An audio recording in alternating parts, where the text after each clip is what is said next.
The fluorescent lights buzzed faintly overhead, washing the briefing room in a pale, sterile glow. Rows of Marines stood at rigid attention, boots polished to mirrors, uniforms pressed into sharp lines that could cut glass. The air was thick with discipline, but beneath it hummed a nervous tension. These weren't ordinary Marines. Every man and woman here had been handpicked for a mission that would test the very core of their training. At the front of the room stood Colonel Marcus Howell, a man whose reputation traveled faster than his footsteps. Hawley was tall, broad-shouldered, with the kind of presence that made even seasoned officers straighten when he entered a room. Decades of combat had carved deep lines into his face, and his gray eyes seemed to see not just the Marines in front of him, but through them, as if peeling back their confidence to study the doubts beneath. He paced slowly down the line, boots striking the polished floor in a steady rhythm. No one dared move. Hawley was a man who could spot weakness like a predator scenting fear. To serve under him was both an honor and a trial by fire. Many crumbled, few impressed him, and almost none earned his respect. He stopped in front of a young lieutenant, his voice like gravel. "Name, Lieutenant Dawson, sir." "Call sign?" "Echo 3, sir." Hawley gave a curt nod and moved on, already filing the information away. He went down the line, repeating the ritual. One Marine after another, their call signs filling the air like code words in a secret language Falcon 2. Iron Hammer, Ghost 6. Each one said with pride. Each one accepted with Hale's terse acknowledgement. But then he stopped. She stood there, Captain Elena Ruiz. Unlike the others, she did not shift under the colonel's gaze. She was younger than most, though not so young that her presence seemed out of place. Her dark hair was pulled back in regulation style, her posture immaculate. Her brown eyes held steady, unwavering, as if daring the colonel to look deeper. Something about her composure made him linger. "What's your call sign, Captain?" Hawley asked, his voice suddenly sharper, cutting through the room like a blade. There was no hesitation, no nervous swallow, no tremor in her tone. Her answer was calm, steady, deliberate. "Phantom 7, sir." The name hung in the air, echoing longer than it should have, wrapping the room in silence. For a moment, even the buzzing of the fluorescent lights seemed to fade. Colonel Hawley froze. His jaw clenched, his eyes narrowing as if the words themselves had struck him. His boots, which had carried him unflinchingly through ambushes, firefights, and deserts, remained rooted to the ground. Phantom 7. The other Marines shifted ever so slightly, glancing at one another. Most didn't recognize the significance, but they could feel the change in the room. Something had shifted, something weighty and unspoken. The colonel's gaze locked on Ruiz, his expression unreadable. For the first time in years, he found himself caught off guard. That call sign wasn't just familiar, it was unforgettable. It carried with it memories he had buried deep, memories he thought would never resurface. It had been years since he'd last heard it. Phantom 7. His mind pulled him back, unbidden, to a different time, a different place. He remembered sand and blood, the stink of gunpowder, the desperate crackle of failing radios. And above it all, a voice calm, precise, unwavering, that had led his men out of certain death. That voice had belonged to Phantom 7, but Phantom 7 was supposed to be a ghost. A shadow, a name spoken in whispers, never attached to a face. Until now. The colonel's silence stretched on, heavy and strange. The other Marines, unsure what was happening, held their breath. To them, it seemed as if the call sign had triggered something buried deep within their commanding officer. Finally, Hawley spoke, his tone lower, more measured than before. "Phantom 7?" He repeated the name slowly, as if testing its weight. "Yes, sir," Ruiz replied, her eyes steady, her posture unchanged. She did not flinch under his scrutiny. If anything, the certainty in her gaze grew stronger. The colonel studied her, as though searching for cracks in her armor. But there were none. She stood like a statue, calm, grounded, and unshaken by the gravity in his stare. Interesting, Hale muttered, more to himself than anyone else. The Marines in the room remained silent, their curiosity sparking but unvoiced. They knew better than to interrupt or question the colonel. Hale straightened, masking the storm of recognition swirling inside him. His voice regained its sharp edge, though those close enough could detect something else beneath it, something unsettled.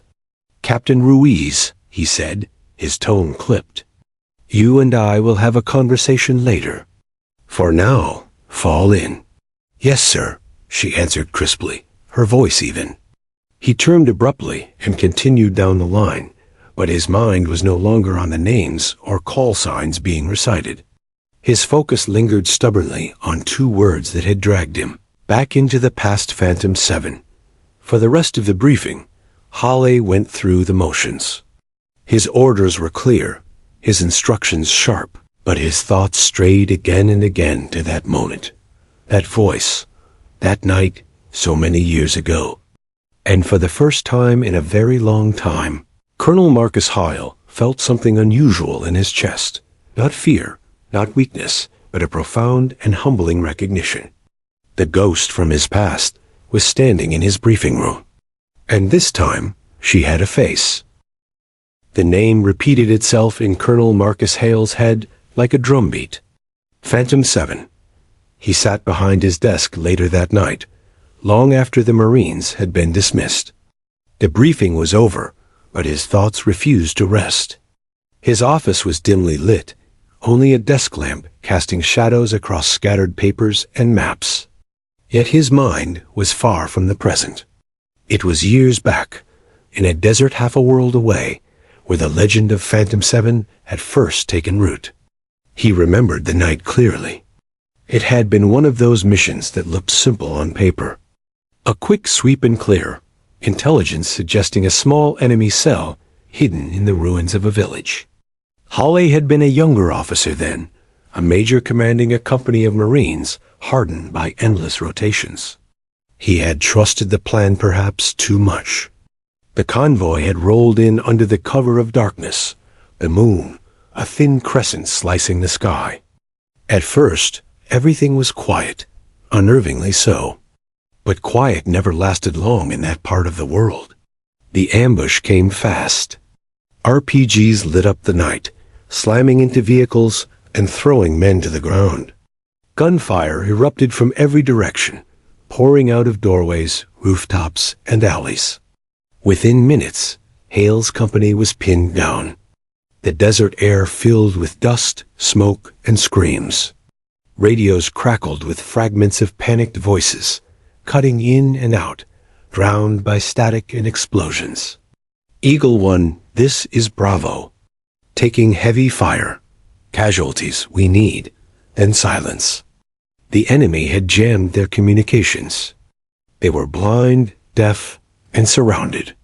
Hale remembered pressing his face into the dirt behind a crumbling wall, barking orders, trying to rally his men. But every attempt to reach higher command was met with dead air. He could see fear in the eyes of Marines who were otherwise unshakable. The kind of fear that comes when you realize the plan has collapsed and you might not make it out. And then, a voice. It cut through the static like a blade, calm and steady, not panicked like the rest. "This is Phantom 7. Do you read?" Hale froze. He hadn't called for help. No one had. The voice simply arrived, as if it had been waiting in the shadows for the right moment to emerge. "Phantom 7? Hale whispered into his headset, almost disbelieving. "Copy. I've got your signals patched. You're pinned in the village. Hold positions. I'll guide you out." Her voice was composed, deliberate. Not rushed, not frightened. Just steady. It was the kind of voice you clung to in the chaos, because it gave the illusion that someone, somewhere, had control of the madness. "Who the hell is this?" Hale demanded, ducking as bullets tore into the wall above him. "Doesn't matter," she replied. "What matters is getting your men out alive. Move 2 fire teams east, alley at your 3 o'clock. Stay low." Hale hesitated for only a moment.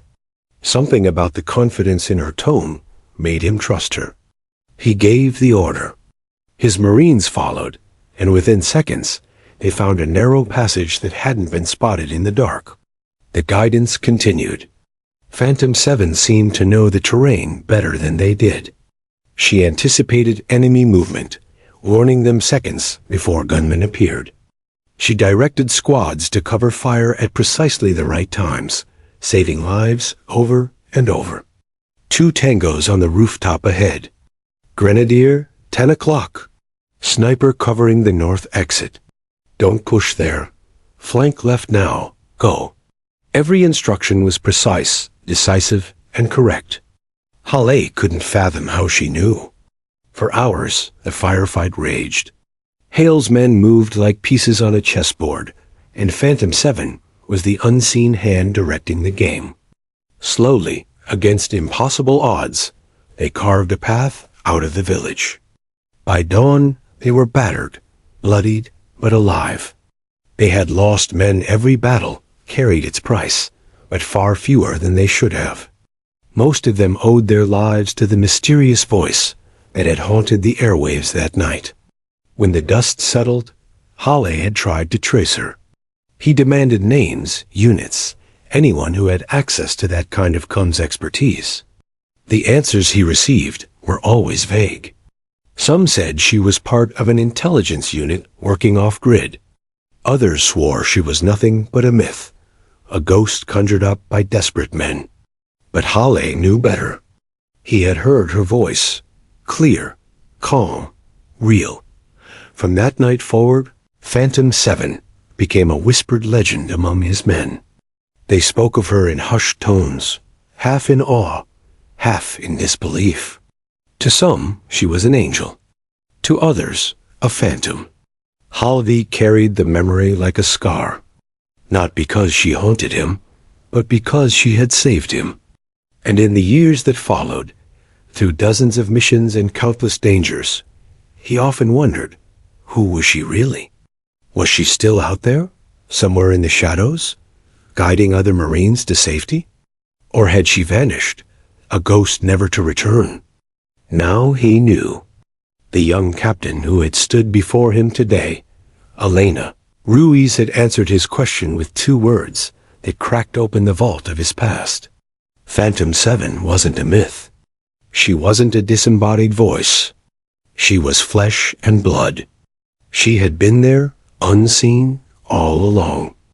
Hale leaned back in his chair, rubbing a hand over his tired face. He had spent his life staring down enemies, unshaken by gunfire or bombs. But now, confronted with a truth he had never expected, he felt something unusual. Awe. The echoes of that night rang louder than ever. And he knew this was only the beginning. Phantom 7 was real, and she was standing in his command.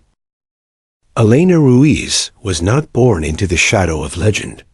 She was born in San Antonio, Texas, in the modest home of a military family whose history was lined with both sacrifice and silence.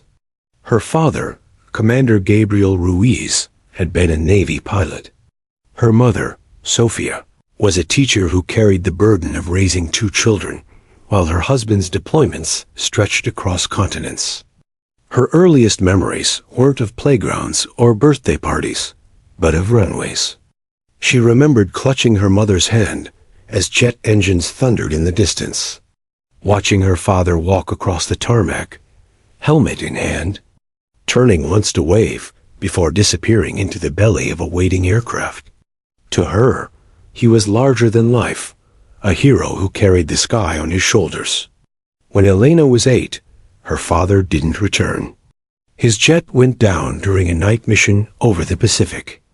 Official reports spoke of mechanical failure and heroic effort, words that felt too small for the emptiness they left behind. At the funeral, she sat stiff in her dress uniform, her small hands gripping the folded flag presented to her mother. The weight of that fabric, pressed into her chest, burned itself into her memory. Loss shaped her. Most children flinched from pain, avoided it. Elena absorbed it.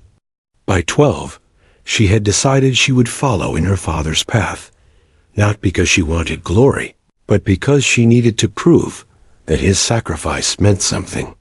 Where others saw tragedy, she saw a mission. School was where her determination first showed. While other kids focused on dances and dates, Elena was building endurance on the track, pushing her body to exhaustion in the Texas heat. She devoured books on military history, studied maps, memorized tactics. Teachers often mistook her quiet intensity for arrogance, but she wasn't arrogant, she was preparing. At 17, while her peers dreamed of college football games and summer vacations, Elena sat across from a Marine Corps recruiter. The recruiter raised an eyebrow at her insistence. "Most kids your age are still figuring out who they are," he told her. "You sure you're ready for this?" She met his gaze without hesitation. "I've been ready my whole life." Her mother opposed it, of course. Sophia feared losing her daughter to the same fate that had claimed her husband. But Elena's resolve was unshakable. By the time she shipped off to boot camp, she was already harder than most of the recruits around her. Boot camp broke many. It didn't break her. Drill instructors screamed until their throats went raw, but Elena met their fury with silence and focus. While others collapsed during grueling obstacle courses, she pressed on. Not because she was the strongest, she wasn't, but because quitting was never an option. Each mile she ran, each bruise she earned, was a quiet vow to her father's memory. It wasn't long before she was noticed. Not just for her endurance, but for her mind. She had a rare ability to remain calm under pressure, to assess a situation in seconds and find solutions others missed. During training exercises, when radios failed or scenarios devolved into chaos, Elena was the one who improvised, rerouted, and led her team out. After graduating near the top of her class, she chose a path few expected: reconnaissance and electronic warfare. While many Marines sought the front line, she understood that battles were often won or lost in the unseen spaces, in signals, in silence, in the manipulation of information. To her, war was not just bullets and bombs. It was networks, frequencies, and the invisible threads connecting soldiers across the battlefield. Her first deployments were quiet. She wasn't the one storming compounds or pulling triggers in doorways.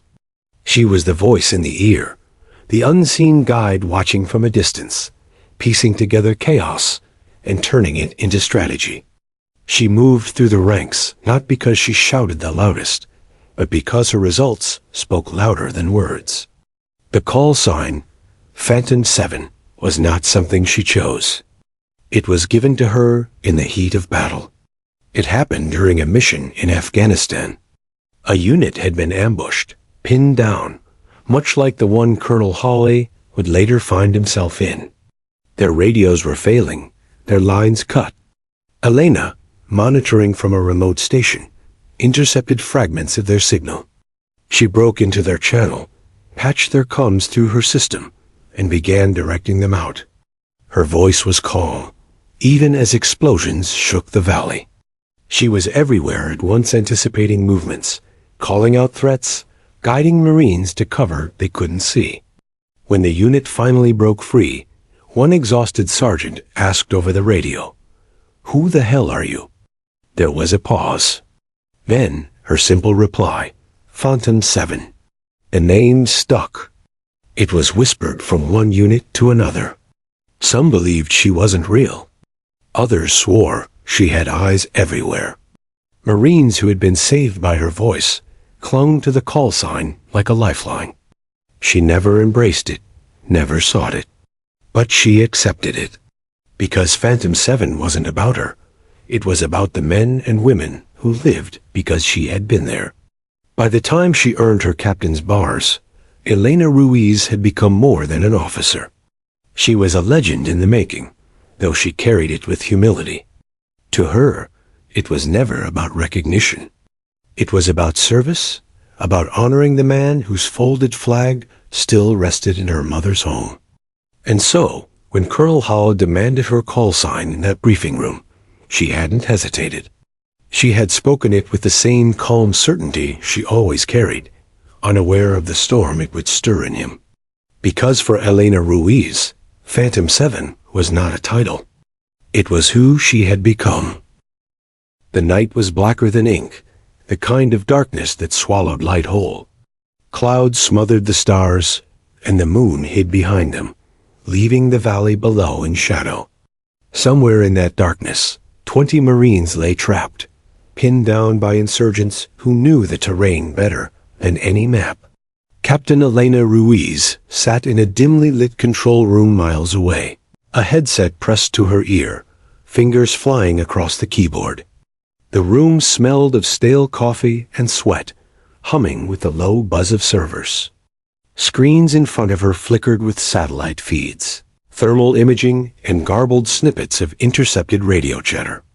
Then, the sound she dreaded most. Panic. "This is Alpha Team. We're pinned. Multiple hostiles, north and west. We need extraction now." Static swallowed the transmission.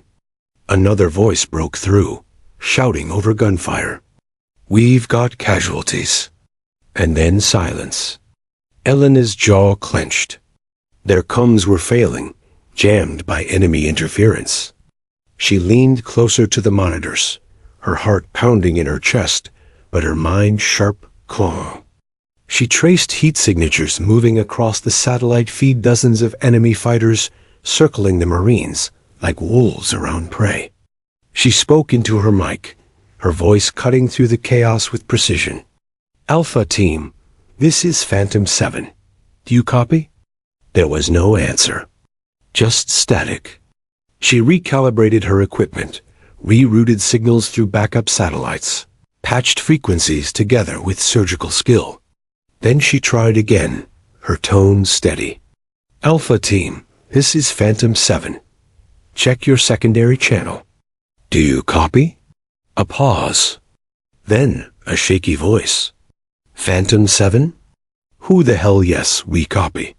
We've got men down. What do you have?" Relief was fleeting. She had them, but the situation was dire. Insurgents were closing in. Every second counted. "Listen carefully," Elena said, her voice firm. "You've got hostiles flanking you on the north ridge. Move south now. Keep low. 2 fire teams, cover left and right. Go." Bullets cracked through the night on their end. The sergeant's voice came back, breathless. "Copy, moving south." Through her screens, she watched as glowing dots, the Marines shifted across the valley. Enemy signatures shifted too, reacting, trying to cut them off. She was already anticipating it. "Hold. Snipers on the ridge ahead. Don't push forward. Flank east, 200 meters. Stay in the shadows." The Marines obeyed, shifting course. Seconds later, 2 sharp flashes erupted on the ridge. Enemy sniper fire, cutting into the empty ground where the Marines would have been. The sergeant's voice came back, stunned. "How the hell did you?" "No time," Elena cut in. "Keep moving. I've got you." Her calm belied the storm inside. Sweat rolled down her back, her hands trembling slightly above the keys. But her voice never wavered. These Marines didn't need her fear. They needed her control. Minutes stretched like hours. She guided them alley by alley, ditch by ditch, calling out hostiles before they appeared. Each warning was precise. Each maneuver shaved seconds from death. "Contact ahead, 2 fighters with RPGs. Grenadier, light them up. Machine gun nest at your 11 o'clock. Flank left, now." Sniper on the mosque tower, don't look up, just move. Every instruction was a lifeline, and every Marine who survived owed it to the unseen voice that haunted their headsets. But then, disaster. Phantom, this is Alpha Team. We've got 3 men down, heavy fire on the east wall. We can't move them. Elena's eyes darted across her screens. The Marines were trapped in a courtyard, enemy fighters closing in. If they stayed, they'd be overrun. If they ran, the wounded would be left behind. Her chest tightened. She thought of her father, of folded flags handed to families who never got to say goodbye. Not tonight. Not on her watch. Listen to me, she said, her voice low but commanding. Drag your wounded to the west wall. There's a sewer grate 2 meters ahead. Pry it open, get them inside. I'll guide you through the tunnels. Are you insane? One Marine barked. We'll get slaughtered trying to do it. Elena snapped, her calm cracking into steel. No. There was a beat of hesitation. Then the sound of grunts, shouts, gunfire. Seconds later, the sergeant's voice. We've got the grate open. Moving in. Elena exhaled, relief washing over her, but only for a moment. The tunnels were old, unmarked. She had no schematics, only faint satellite overlays and instinct. She mapped it in her mind, calculating turns, exits, enemy patrols. Take the first left, then straight for 50 meters. Stop at the junction. In the darkness, Marines crawled through knee-deep water, dragging their wounded, guided only by her voice. Above ground, enemies stormed the courtyard they had abandoned, furious and confused. Step by step, she led them. Left turn. Wait at the junction. Hold for patrol. Move again. Finally, after what felt like an eternity, she spoke. Up ahead, metal grate. That's your exit. Surface carefully. You'll be at the tree line outside the village. Evac is inbound. The radio crackled with the sound of Marines heaving themselves up, coughing, gasping for fresh air. A laugh broke through, ragged and disbelieving. We're out. We're actually out. The sergeant's voice came last, heavy with gratitude. Phantom 7. Whoever you are, we owe you our lives. She didn't answer right away. Her hands trembled now that the adrenaline was fading. Her throat tightened, but she forced her voice to remain calm. Just doing my job, she said quietly. Then she cut the channel. The room around her was silent again, save for the hum of the servers. She sat back in her chair, exhausted, staring at the screens that had been her battlefield. She knew she'd saved them, but she also knew the weight of what she carried. Those Marines would tell the story. Her name, her call sign would spread. That was the night Phantom 7 was born. Not as a whisper, not as rumor, but as legend. And from that day forward, whenever Marines found themselves pinned, surrounded or hopeless, they prayed for one thing above all, that the Phantom was listening. Stories travel fast in the military. Faster than orders, faster than official reports. They jump from fire bases to barracks, whispered in chow lines, retold on long convoys through desert roads. Some stories grow with each telling, twisted into exaggerations. Others remain sharp, precise, rooted in truth. The name Phantom 7 belonged to both kinds. For those who had lived through her guidance, the Marines she had pulled from certain death, her name was sacred. They spoke of her in hushed tones, like soldiers invoking a guardian angel. They remembered the exact pitch of her voice, the unshakable calm in her words, the way she seemed to know the enemy before the enemy moved. For others, who hadn't heard her directly, the story grew into something more. Phantom 7 doesn't just guide you out, one corporal swore around a campfire, his voice low. She sees through walls. knows where the bad guys are before they even pick up their rifles. That's bullshit, another Marine cut in, though his eyes betrayed uncertainty. No one's that good. It's just some intel officer with better maps than us. The corporal leaned forward. Then how come every time someone hears her voice, they make it home? The argument always ended there, because no one wanted to press further.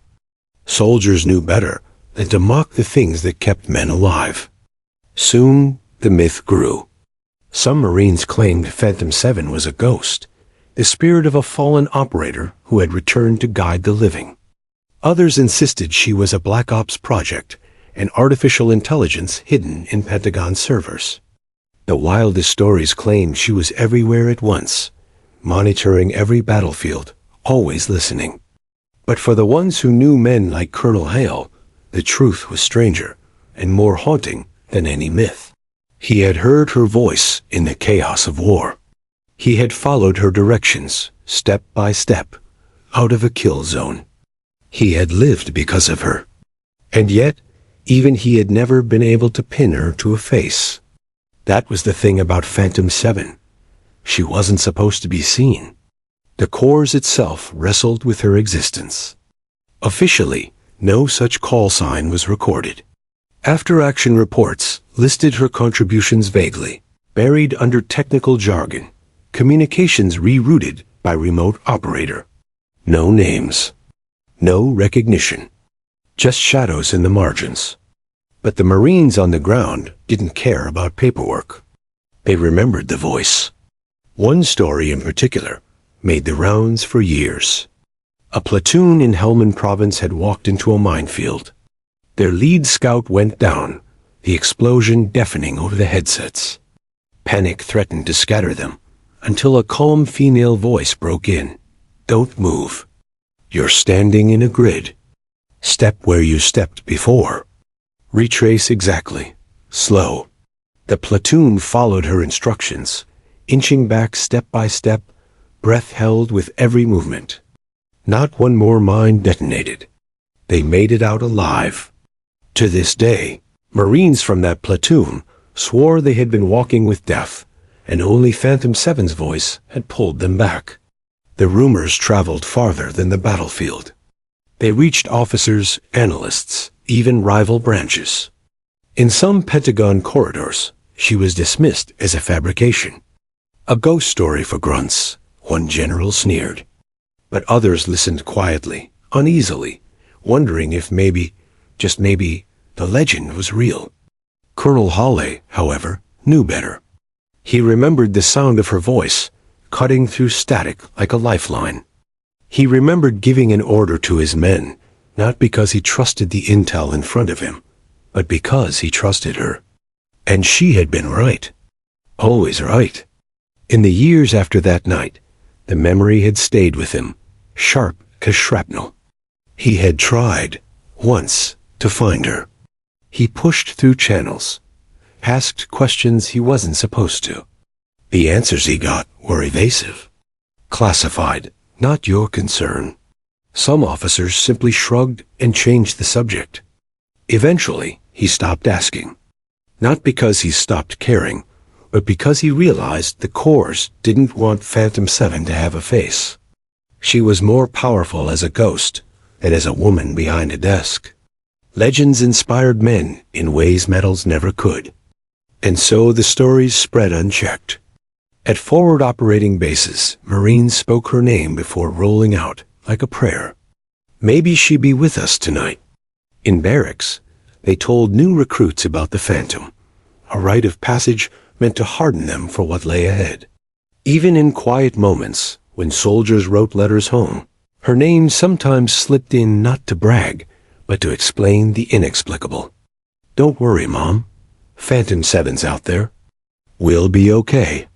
What none of them knew was that behind the legend was Elena Ruiz, a young captain who still wrote letters to her mother, still carried her father's folded flag in her duffel, still questioned if she had done enough. She didn't think of herself as a myth. She thought of herself as a Marine doing her job. But myths aren't chosen. They're made. And now, standing in that briefing room, Colonel Hawley realized how powerful the myth had become. The moment Ruiz had spoken her call sign, the silence that fell wasn't just his shock, it was the weight of legend colliding with reality. The men in that room didn't yet know what Phantom 7 meant. But they would. Hawley rubbed the bridge of his nose later that night, remembering the countless times he'd heard her name spoken in whispers. He remembered dismissing some of the wildest rumors, even laughing at the idea of a ghost in the wires. And yet, here she was, sitting across from him in flesh and blood, younger than he had imagined, calmer than he expected, carrying herself with quiet strength. The legend had a face. And somehow, that was more unsettling than the myth. Because legends you could dismiss. Ghosts you could question. But Elena Ruiz? She was real. And if the legend was true, then the Corps had been walking with a phantom all along. The conference room had gone still, like the air itself was holding its breath. A dozen officers sat frozen around the table, the weight of one name pressing down on them all. Phantom 7, Captain Elena Ruiz didn't flinch. She sat straight-backed, hands clasped on the table, her dark eyes fixed on Colonel Hawley. Around her, men twice her age exchanged bewildered looks. Some seemed incredulous, others unsettled. A few simply stared, as though she were something they couldn't quite categorize: soldier, myth, ghost. Hawley, for the first time in years, felt his throat tighten. He remembered the night that call sign had saved him, remembered the voice that cut through chaos and gunfire. Now that voice sat embodied before him, calm and steady, waiting. "Say that again," he demanded, his tone low but sharp. Her expression didn't waver. "My call sign is Phantom 7, sir." The words hung in the air like a shot fired. One of the majors, seated to Hale's right, scoffed. "This is ridiculous. Phantom 7 is a—" He hesitated, glancing at the colonel. "A story." A rumor passed around by grunts in the field. Ruiz finally moved, turning her gaze to him. "You think I'm a story, Major? Tell that to the Marines in Helmand. Or Cooner. Or the men you nearly lost in Kandahar last year." The Major's jaw tightened. He opened his mouth to retort, but Hal raised a hand. Silence fell again. The colonel leaned forward, studying her. His mind was a battlefield of disbelief and memory, facts clashing with legends. The face before him was human, young, maybe too young. And yet her eyes carried the weight of ghosts, not haunted, but hardened, as if she had seen what others hadn't and survived it. "Prove it," Hawley said finally. "Knock with stories. Right here. Right now." Without hesitation, Ruiz reached into her folder and slid a file across the table. Its cover was stamped classified. She flipped it open, revealing detailed maps, satellite overlays, and transcripts of field operations. "This," she said evenly, "was Operation Iron Dagger. Kandahar Province, 2 years ago. Alpha Team was ambushed by insurgents on the northern ridge. Comms were jammed. They should have been wiped out." She tapped the transcript. "This is the intercepted chatter from the enemy side. And this," she turned the page, "is the extraction path I walked them through, step by step."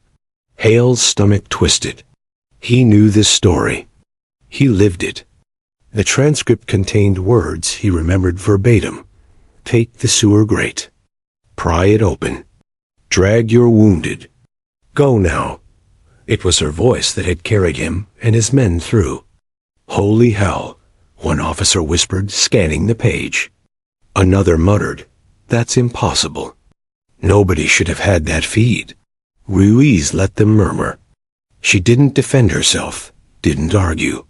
She simply waited, her composure unshaken, as though she had spent years preparing for this moment. Finally, Hawley spoke, his tone quieter now. "So it's true. You're the Phantom." She met his gaze. I'm a Marine, sir. That's all I am. But he shook his head. No, you're more than that. You've been out there saving men without ever stepping foot beside them. You turned the tide of battles you weren't even present for. And the Corps let you stay in the shadows. Her eyes softened, just slightly. That was the point. They don't need my name. They need the voice. The officers exchanged uneasy glances. The myth had always been safer as rumor, intangible, and distant. But here she was, flesh and blood, reminding them that the Phantom was not just a story. She was accountability, a reminder of the lives she had touched and the debts owed. One lieutenant, younger than most in the room, leaned forward with awe rather than doubt. Ma'am, I don't mean disrespect, but how did you do it? Every time? How did you know where we were, where the enemy was? Ruiz considered the question. For the first time, her steady mask slipped just enough to reveal the truth. I listened, she said softly. I listened to patterns, to chatter, to terrain most people overlooked. I learned to read the enemy the way a tracker reads footprints. And when lives were on the line, I trusted my gut. Not once did I let fear tell me what to say. The lieutenant nodded slowly, almost reverently. But not everyone was convinced. The scoffing major crossed his arms. Even if what you say is true, this can't continue. A single officer can't play ghost to the entire Corps. It's reckless, unsanctioned. Halle turned his gaze sharply to him. Reckless?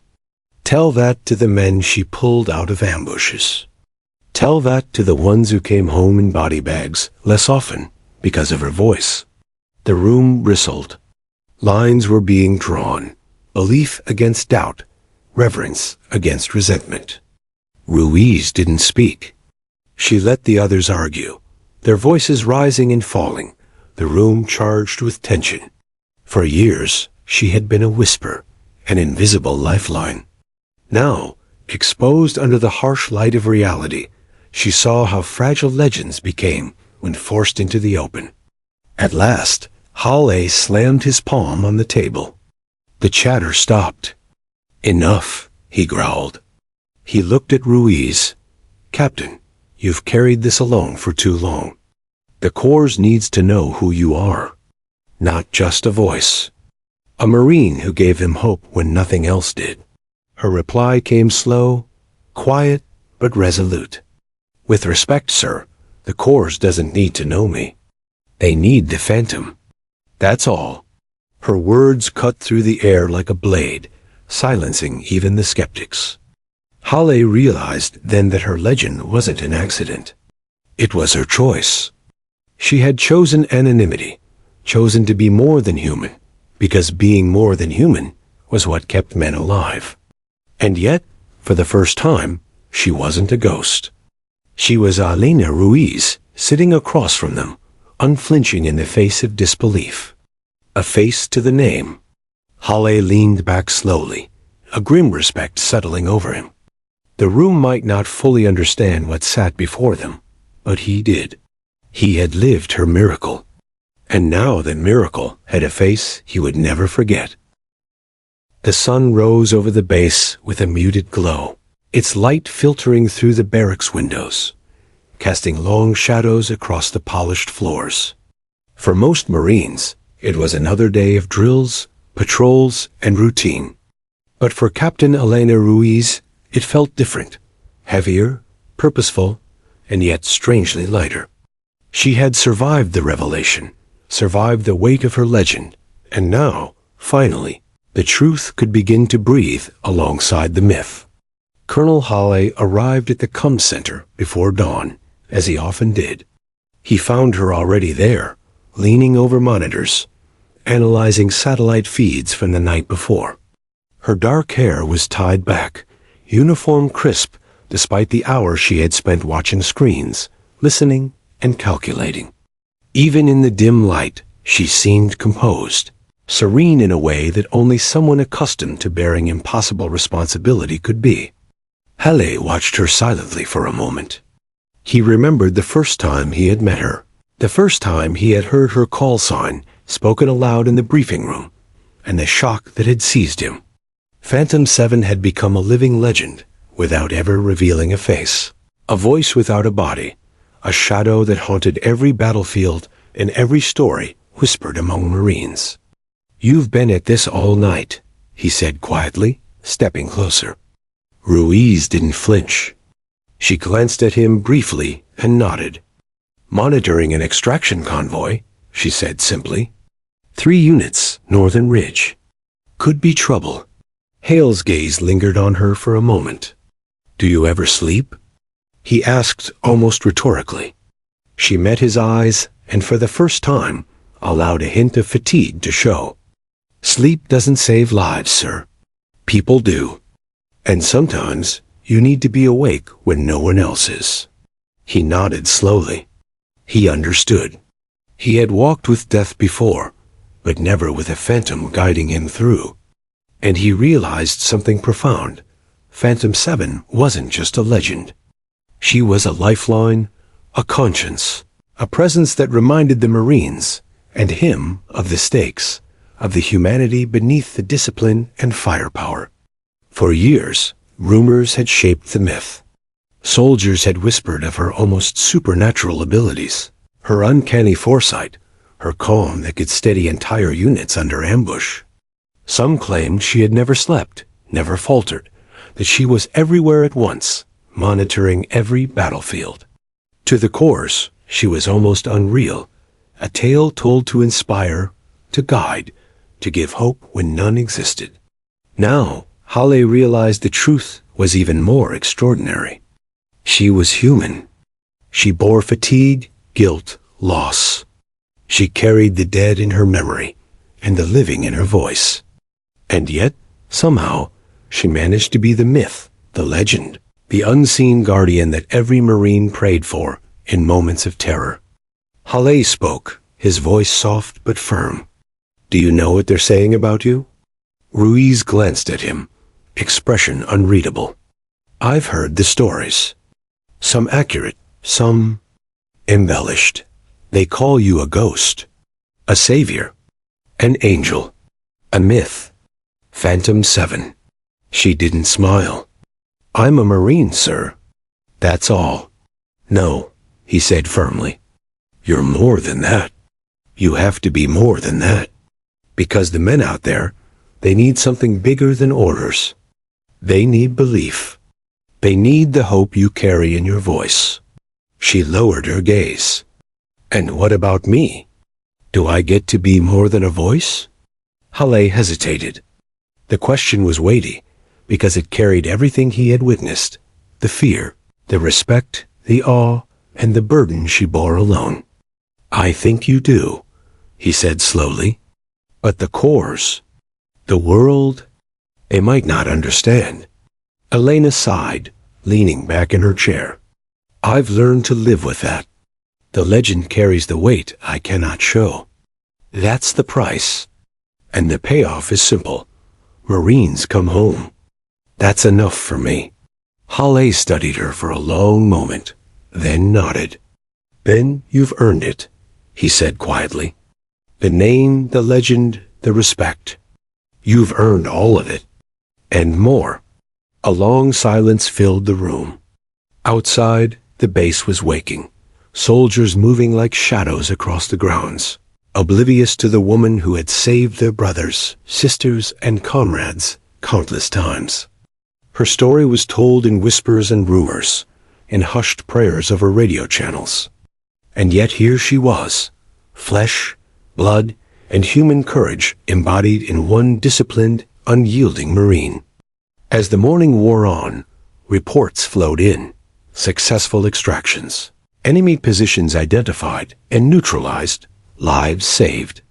The name Phantom 7 was spoken in code, in gratitude, and in awe, though most had no idea who truly bore it. And yet, Elena Ruiz remained composed, a calm at the eye of the storm. She didn't need medals or recognition. The legend was bigger than her, and in that truth she found a kind of peace. Hale walked past her later, leaving her to her work. He noticed something small, the way she traced the coordinates with careful precision, the way she paused to adjust a satellite feed, the way she whispered instructions, as if speaking to the very souls of the soldiers on the ground. He realized then that a legend wasn't born from glory alone. It was built in moments like this. Quiet, unseen, relentless dedication. For the men and women she guided, Phantom 7 was immortal. She was a promise in the darkness, a calm voice when the world exploded in chaos. But for Elena Ruiz, she was real, human, fallible, and courageous in ways that stories alone could never capture. And the legacy she left would not be measured in medals or citations. It would be measured in lives returned to families, in the courage of Marines who believed they could survive because a phantom watched over them, and in the unspoken bond between those she saved and the woman behind the call sign. Colonel Hale paused outside the comm center, watching her work. He thought about the countless soldiers she had guided, the countless myths she had inspired. And he realized something. The legend of Phantom 7 was not just about saving lives. It was about reminding every Marine and every officer what it truly meant to be brave, to be disciplined, to be human in the face of unimaginable danger. Finally, Hale spoke softly, almost to himself. The Phantom has a face. Inside, Elena finished monitoring the last feed. She leaned back, stretching tired muscles, and allowed herself a small, private smile. She had carried the weight, she had borne the myth, and she had lived it, all without letting the world see her falter. For the first time in years, she allowed herself a moment of quiet pride. The legend would endure. The myth would live on in whispered prayers, in campfire stories, in radio chatter across deserts, mountains, and jungles. But now, so would the truth, that the Phantom was a woman who had chosen to bear the impossible, who had saved lives without asking for anything in return, and who had become a symbol of courage, calm, and unyielding dedication.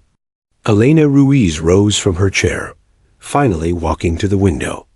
The sun was higher now, spilling light across the base, illuminating soldiers as they trained, as they moved, as they lived. She watched them, knowing she had touched their lives in ways they would never fully comprehend. The Phantom was still a legend, but Elena Ruiz was real, and her legacy was already eternal. The briefing room emptied slowly, officers filing out in uneasy silence, the echoes of Phantom 7's revelation hanging over them. Colonel Hale lingered, watching as Captain Elena Ruiz gathered her papers with methodical calm. She didn't look shaken, but he knew better. Behind every legend was a weight no one else could see. Later that night, Ruiz sat alone in her quarters, the lights dim, the hum of the air unit filling the silence. On her desk sat a stack of after-action reports, battles she had never stepped into physically, but whose scars marked her nonetheless. Each page carried the same signature: communications rerouted, lives saved. None bore her name. She stared at them, her fingers tracing the edges. To the world, she was a phantom. To herself, she was a soldier bound to ghosts. Her hands still trembled sometimes. Nights were the worst, the static of radios echoing in her dreams, the sound of men screaming for help, the silence that followed when she couldn't save them all. She had saved dozens, maybe hundreds, but the ones she lost, they lived inside her. And that was the burden. She had built a legend, but legends don't bleed. Legends don't falter. Legends don't wake up sweating, heart pounding, remembering the night, a voice went silent mid-sentence. Elena Ruiz did. Her phone buzzed. A message from her mother. "Mia, are you eating? You sound tired on the phone. Please come visit soon." She exhaled slowly, typing back a simple, "I'm fine, Mom. Soon." But she wasn't fine. And soon was a lie. The Corps needed Phantom 7, not Elena Ruiz. And so she stayed in the shadows, sacrificing the ordinary life she might have had. No relationships lasted.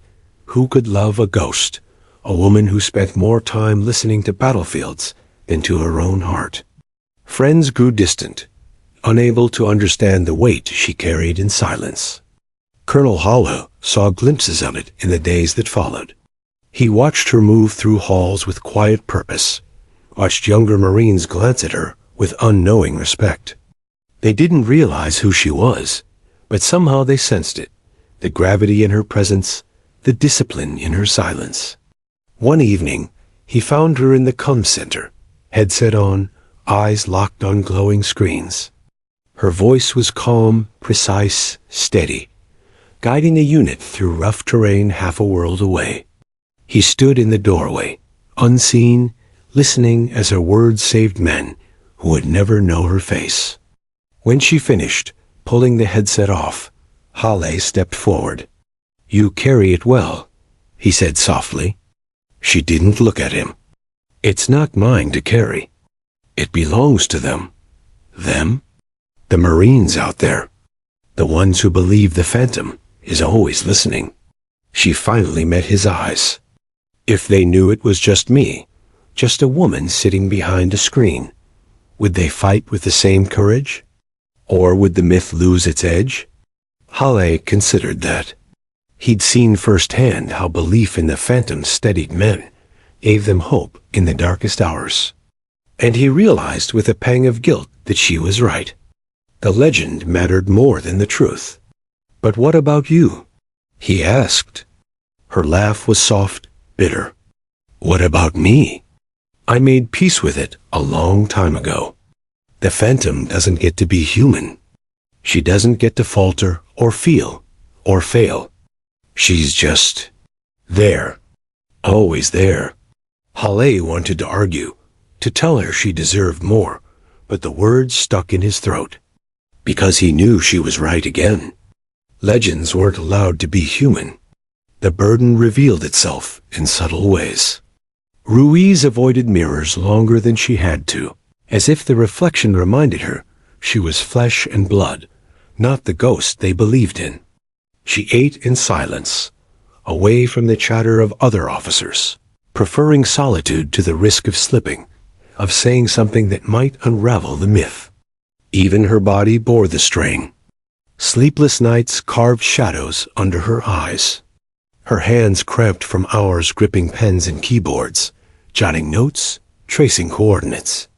She carried it all quietly, never complaining, never asking for relief. One night, after another mission ended with lives lost despite her best efforts, she stayed in the comm center long after the others left. Halle found her there again, staring at the darkened monitors. "You saved 12 men tonight," he said gently. Her reply was hollow. "And lost 4. You couldn't have done more." Her jaw tightened. "Phantom 7 doesn't lose people, Colonel." "But I did." Halle felt the words like a punch. She wasn't just carrying the lives she saved. She was carrying the dead, too, shouldering blame that no one could take from her. He stepped closer, his voice low. "You're not just a voice, Captain. You're human. Don't forget that." She turned her gaze back to the monitors, her face unreadable. "That's the problem, sir. They can never know I'm human." And there it was, the heart of her burden. Elena Ruiz was a woman of flesh, bone, and flaws. But the Corps didn't need Elena. They needed Phantom 7, unbreakable, infallible, eternal. The legend had saved countless lives, but it had taken hers in return. In the weeks that followed, the tension only deepened. The officers around her began to treat her differently, not as a peer, but as something other. Some looked at her with awe, others with unease, a few with resentment. She heard the whispers when she walked past. "That's her. That's the Phantom." Halle saw it too. He saw the way the myth had built a wall around her, isolating her from the very Marines she had saved. She wasn't one of them anymore. She was above them, beyond them, untouchable. And he wondered how much longer she could carry it. One night, as he walked past her quarters, he heard faint sound from inside, a voice recorder playing back transmissions. Her own voice, calm and steady, guiding men through fire. And beneath it, the silence of the ones who never answered back. The colonel closed his eyes, a heaviness settling in his chest. The Corps had their phantom, but Elena Ruiz was slipping away.